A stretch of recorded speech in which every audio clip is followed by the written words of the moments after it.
What's poppin', y'all? Welcome back to Pop Health, and today we're going to be talking about Project 2025. Now, Project 2025 is a large think piece article done by the Heritage Foundation, who is backing, President elect, or not elect, hopefully not, President nominee Donald Trump this election cycle, and basically details about different aspects of the conservative agenda that needs to be enacted on his first 180 days in order to fight back the woke mob or the woke culture and take back our country, quote unquote. And while this article is about 1,000-page long and feature a lot of different topics such as economic policies, such as education policies, such as policies to just roll back the federal government and many of its aspects and roles, including national security and defense, we're just going to go over just health and the health and human services aspect of it because it is such a large document, but a lot of that will be saved in another video. So looking at actual structural reform, basically with the whole pandemic thing, they're blaming CDC for many reasons. They blame it for being the most incompetent and arrogant agency in the federal government. CDC continued to misjudge Rovid from its lethality, transmissibility, origins to treatments. We were told masks were not needed and they were made mandatory. CDC botched the development of tests. I do agree they did botch them a lot. When it was too late, we were told to put our lives on hold for 2 weeks to flatten the cold curve that turned into 2 years of interference and restrictions on the smallest details of our lives. Now, going back to this whole point about the CDC being, wishy-washy, being like saying one thing the next day, saying one thing, next week or whatever, or just being contradictory. That is just science. Now, CDC did mess up on most of its part by not giving information out fast enough. That was part of the whole initiative that I was working on. They were trying to make, not what I was working on, but more so for the whole year I was there, I was part of initiatives that were trying to make scientific, publishing and research being able to get out faster and be more accurate at the same time. And so, yeah, CDC need to do a lot of work on that part. But this is just basic science. You have one article one day that says mass is not transmissible, but you're looking at the article and saying the way that they set up the, scientific experiment for it, or how they did the analysis of it, has been botched. And so if you redo it, then you actually find that masks are actually effective in decreasing the lethality and transmissibility of a virus. And so that's why you want to make it mandatory and stuff. That is just basic science. That is basic science. And what the Heritage Foundation is doing with this piece especially, they're trying to get the uninformed, the misinformed, as well as people who don't know how to read a scientific article, or not even sciencey to begin with. They're trying to catch them off, saying that CDC just doesn't know what they're doing, when in fact it's just, that's part of the issue. That's part of the issue. I'm not going to be lying, but also main part of the issue is just that's how science works. The reason why, it went from 2 weeks to almost a year and a half is because there was more variances out in the public. Although the unalive rate didn't increase, it had different effects on the body. And so that's why, you need to take a longer time for people to isolate, for people to social distance, people wear masks and stuff and have lockdown, because we don't know what this virus was, and we didn't have any major tool to fight against it, like Paxlovid or the vaccines we have now. So don't be tricked by this part of it. It's just subterfuge that they're trying to put to make to build their case of stuff that they don't have a case for. The CDC should be split into two separate entities housing two distinct functions. On one hand, the CDC is now responsible for collecting, synthesizing, and publishing epidemiological data from the individual states, a scientific gathering function. This information is crucial for the medical and public health researchers around the country. But on the other hand, the CDC is also responsible for making public health recommendations and policy, an inescapably political function. Yeah. That's politics. At times, these two functions are in tension or clear conflict. In February 2022, for example, it was reported that 2 full years into the pandemic, the agency leading the country's response to public health emergency has published only a tiny fraction of the data it has collected, much of which could have helped state or local health officials better target their efforts to bring the virus under control. CDC spokesperson said that one of the reasons was fear that the information might be misinterpreted. Yeah, that's a true fear, because that's more so in the scientific community don't know how to communicate. But on the other hand, and I'm gonna take the example of the article, I think a few months ago, or maybe a year ago, that was published by some nonprofit in England that said masks weren't effective during the during lockdown procedures and stuff. And a lot of conservative sites, Fox News, Joe Rogan, they just ran with it and just said, like, CDC, like, why did you tell us about this? Why didn't you do this? CDC is a fraud, masks weren't effective. But basically, if you go to the Cochrane Library, which was a nonprofit that did the review, basically it showed you that many studies that were conducted or looked at during this analysis were conducted during non-epidemic influenza periods. Several were conducted during the 2009 H1N1 influenza pandemic, and others in epidemic influenza season up to 2016. Therefore, many studies were conducted in context of lower respiratory viral circulation and transmission compared to Rovid.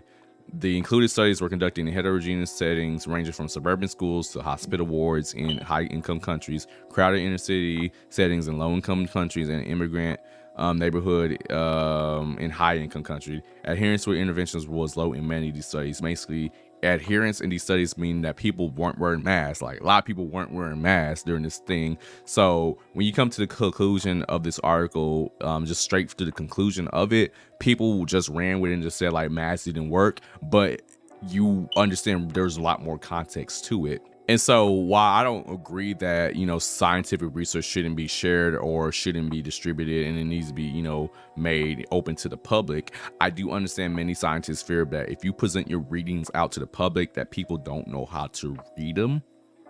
Not to the fault of them, but also just how we educate people in the country. But it still prevents a threat that people will be misinformed, misinterpret this, and actually just run with it and just really just do whatever they want to do with it. But anyway, long story short, they wanted to have these distinct functions should be separated into two entirely separate agencies with a firewall between them. We need a national epidemiological agency responsible for only publishing data and required by law to publish all data gathered from states and other sources. You need to make sure that states are able to actually, or actually do it, because many states, voluntarily, or now voluntarily only giving, Rovid information, even though we have a spike in cases now. So, the law requiring people, like the actual agency, to like publish data from the states, all data from the states, only works if you also require those states to do it. And I'm pretty sure the Heritage Foundation is not going to do that, because there are more emphasis on states' rights, the state rights to choose. But the article still details a separate agency should be responsible for public health with severely confined ability to make policy recommendations. The CDC can and should make assessments as to the health costs and benefits of health interventions, but is limited, has no capacity to manage the social costs or benefits they may entail. For example, how much risk mitigation is worth the price of shutting down churches on the holiest day of the Christian calendar, far beyond as happened in 2020? Yeah, y'all know where this take is coming from. What is the proper balance of lives saved versus souls saved? The CDC has no business making much inherently political, often unconstitutional assessments, and should be required by law to stay in its lane. Yeah, it's basically, they're trying to keep the CDC as a scientific, like, you should just focus on the health aspect of things. Like, you need to know, like, do you get better health outcomes? Do you get better, longevity if you do this certain intervention, or if we invest in this certain health intervention? But that often cartels or go into, social aspects. Like, nobody wants to shut down churches. Nobody wants to shut down, schools. Like, nobody wanted kids, to have to stay at home and not learn for about a year or even 2 years in some cases.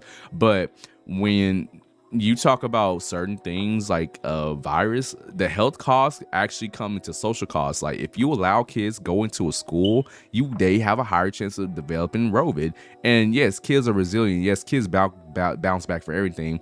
There's so much that we're still trying to learn about what this virus and pandemic did to like people's bodies, and why people are still exhibiting, certain symptoms even after the fact due to the damage they got from the virus. That we need to stop having this argument about like, we couldn't go see our mega churches, production of, Christmas this year, like, because of this pandemic. I feel like you're a detriment to my, like, mental health or my religion. When the fact of the matter is, like, you need to be lucky you alive. Like, most people, like, a lot of people weren't here. Like, over 1 million people passed away. Like, bruh, like, read the room. Now, getting to a topic that has been much controversial. CDC's initial COVID-19 testing failures were largely the result of that agency prioritizing its own development and production of tests using its internal staff and facilities. The private sector is much better positioned to tackle the challenges inherent in developing manufacturing novel products, as illustrated by the relative success of the alternative approach to facilitating development of the COVID-19 vaccines and therapeutics by private companies adopted by the FDA. Now, on this aspect alone, like, I do understand, like, CDC did make a big failure about the testing. Like, it was abysmal. It was no excuse. And while we need to have more private sector leadership involved in these conversations and development, I'm not gonna say it's a better position to do it, because you also got to talk about patent law. At the end of the day, the government and the private sector are the same thing. They're going to make some money. The private sector has less regulations on it, and basically they're going to protect their patent for as much as possible, make and milk that as much as possible, regardless of just like this notion of just doing good for the sake of the country. The CDC presented itself as a kind of super doctor for the entire nation. It is a public health institution, not a medical institution, even though they do intersect with each other. The CDC, according to its mission statement, the agency focuses on disease prevention and control, environmental health, and health promotion and health education activities.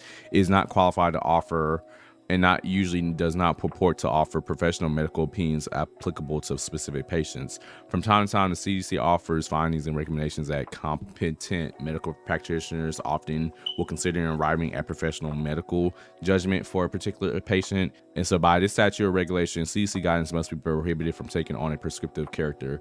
For example, never again CDC officials be allowed to say in their official capacity that school children should be masked or vaccinated through a schedule or otherwise, or prohibited from learning in a school building. Such decisions should be left up to parents and medical providers. Like I've been saying, this like it goes the line from being a medical issue on your personal patient to being a public health issue when it comes to being an infectious virus that don't care about who, don't really have any prejudice on about who it infects. Like, it will affect anybody.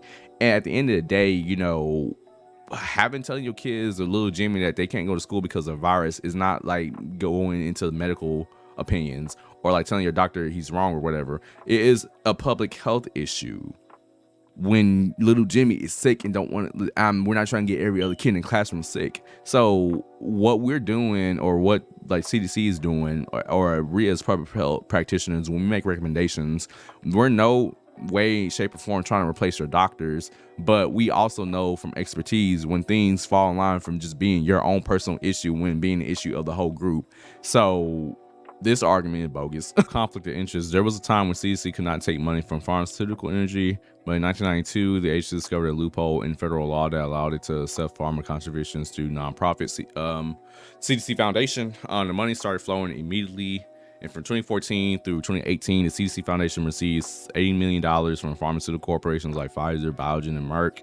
This practice presents a stark conflict of interest that should be banned. That's like any member of Congress. Like, lobbying, big pharma lobbying is nothing new. I'm pretty sure a lot of Republicans take money from big pharma. A lot of Democrats take money from big pharma too. This whole argument saying that they're basically they are being influenced by big pharma and stuff, it's more so for research. Like with the FDA example, one example of this is through the FDA. Basically, not all, but some of the funding comes from companies whose products it approves. So pretty much since the FDA's inception after the 1906 Pure Drug and Food and Drug Act, taxpayers' dollars were the principal source of the agency's funding, but it is very slow. Like, the federal government is very slow for many reasons. I agree with that. It all changed, but it has all changed with the emergence of HIV in the 1980s, when the demand for experimental medicines clashed with the agency's sluggish approval process. Basically, before the 80s, or before HIV took hold, it took about 10 years for the process to approve drugs. That is not enough time when you have a public health emergency. And so pretty much advocates, researchers, and regulators in the industry push for legislation to locate more funding to FDA to help expedite the review process. In 1992, Congress passed the Prescription Drug User Fee Act, which allows the federal agency to collect fees from companies that produce certain human drug and biological products. These fees are charged levy on drug makers whenever a new drug application is filed. The revenue collected essentially has allowed FDA to hire more staff, significantly improve review times for drugs and biologics, enhance access to needed therapies for patients. And pretty much it is about 45% of the FDA's budget, or at the time of this, video. It was in 2020, basically $2.7 billion from industry fees. And just really giving another piece of article through it, basically the groups contain the disclaimers, and there are disclaimers when research is being, funded by different, companies and stuff. Even though the agency has actually accepted tens of millions of dollars of commercial support through the National Foundation for the Centers for Disease Control Prevention, the nonprofit, which was created by Congress to generate private sector support for the agency's work, was launched in 1995. And pretty much, what is it? Relationship to the CDC. It is a nonprofit organization that forges partnerships on behalf of CDC and private sector. The foundation is a sole entity authorized by Congress to raise private funds and support the mission and work of CDC. So all this stuff done for CDC, it's not meant to just be like, oh, they're trying to get some kickbacks off of Big Pharma. It's used for their work. Now, is there any influence into it? I can't say for certain there isn't or there is. But at the end of the day, like I said too, is just, there's more gray area than it being just black and white. Like they shouldn't have funding from, Big Pharma to help them, spike, research and development and be able to tackle, very pressing public health needs that we are still facing today. Like Mpox is a big need. Rovid is still a big need. And it's funny to me that the foundation or the Heritage Foundation is so against, this type of public and private, partnership. But they're also saying that HHS should prioritize the electronic collection and dissemination of robust privacy protected data that better leverages existing systems while reducing burdens on clinician. They should be entering public-private partnerships with data management experts to develop a system that makes critical information available to healthcare workers and policymakers in real time. Like CDC Foundation can probably be better set up to do it than CDC, honestly, because there's so much red tape, there's so much loopholes you gotta go with the federal government that with the foundation they can do better at. Like you can't have your cake and eat it too. Like you can't be talking about public, conflict of interest with private corporations, but yet you trying to use that as adjustment for another argument. But the thing kicker with the CDC is that respect for life and conscience. The CDC should eliminate programs and projects that do not respect human life and conscience rights and that undermine the family formation. It should ensure that it is not promoting abortion as healthcare. I mean, as many people have been saved by abortions, I'm not gonna go there. It should fund studies into the risks and complications of abortion, ensure that it corrects and does not promote misinformation regarding the comparative health and psychological benefits of childbirth versus the health and psychological risks of intentionally taking a quote unquote human life. I'm gonna put it in quotes because, like I said, embryo can't survive outside the womb without its mother until after 9 months, or really 8-ish months in certain cases, but through abortion. The CDC oversaw and funded development and testing of COVID-19 vaccines with aborted fetal cell lines. And now going to that piece of it, so basically, just to debunk it, no, COVID-19 vaccines do not contain aborted fetal lines, but J&J did use fetal cell lines, not fetal tissue, when developing and producing their vaccines, while Pfizer and Moderna use fetal cell lines to test their vaccines. Now, what is the difference between fetal tissue and fetal cell lines? Basically, fetal cell lines are grown in a laboratory and were started with cells from elective abortions that occurred several decades ago in the 70s and 80s. They are now thousands of generations removed from the original fetal tissue. Basically, the original blueprint, they are removed from it, like from 30, really 50 years of, production and development. So none of these COVID vaccines were used actual fetal cells derived from recent abortions. So they're not like getting a recently aborted, baby or fetal, and just using that. Is basically like it's been in storage for years and years and years. Like that is one of the biggest, things that people don't understand about scientific research. Like we're not just getting like specimens, we're not just taking courses out the grave and just researching them. Like for the most part, a lot of this research is done with stem cells. A lot of research is done with, cell lines that, have been, cloned, replicated for years and years and years. And so when it says there's never any justification for ending a child's life as part of research, and research benefits from splicing or growing aborted fetal cells and aborted baby body parts can easily be provided by alternative, like this is not happening. this is not happening to anybody. And this is a huge omission of the truth. Like, basically, you're not putting all the pieces together, like, to give extra context to like what actually are fetal cell lines or what actually being used, and making everybody else look bad. Another kicker right here is data collection. The CDC's abortion surveillance and maternity mortality reporting systems are woefully inadequate. Give us better funding. Like, what can I say? CDC abortion data reported by states on a voluntary basis, and California, Maryland, and New Hampshire do not submit abortion data at all. Accurate and reliable statistical data about abortion survivors, and abortion-related maternal deaths are essential to timely, reliable public health and policy analysis. Like, we have bigger public health issues to worry about. We got mpox, we got COVID, we got mental health. Like I said, those are the three big policy issues, or big public health issues that we need to focus on. Food insecurity, so the non-medical drivers of health. There's so many different things you can focus on rather than just focus on data collection, like, of abortion. Like, it's not that big of an issue, y'all. And so with that being said, this is just a little small piece of what, you know, Project 2025 has to hold. Realistically, not all the initiatives in this, you know, piece will be instituted, but a fair amount probably would be instituted, especially if the House and Senate were to get, you know, turn red or stay being red, you know, for the House case. So definitely pay attention, you know, please go out and vote. Please, you know, do your research. You know, definitely have any questions or comments, you know, section, please, you know, feel free to ask. You know, I'm very happy to do the research and answer them to them. Also, the fact of the matter is, you know, I'm also doing another video on Project 2025 that goes over it in its totality, even the most, you know, wildest pieces of it, and how that will affect not only health but also the well-being of, you know, Americans. So if you would like to see that video, please like, subscribe, turn on post notifications, all that one for good stuff. If you want to see one of my other videos, please go to the link right here. Other than that, stay warm, stay frosty, depending on what part of the country you're in, and peace out.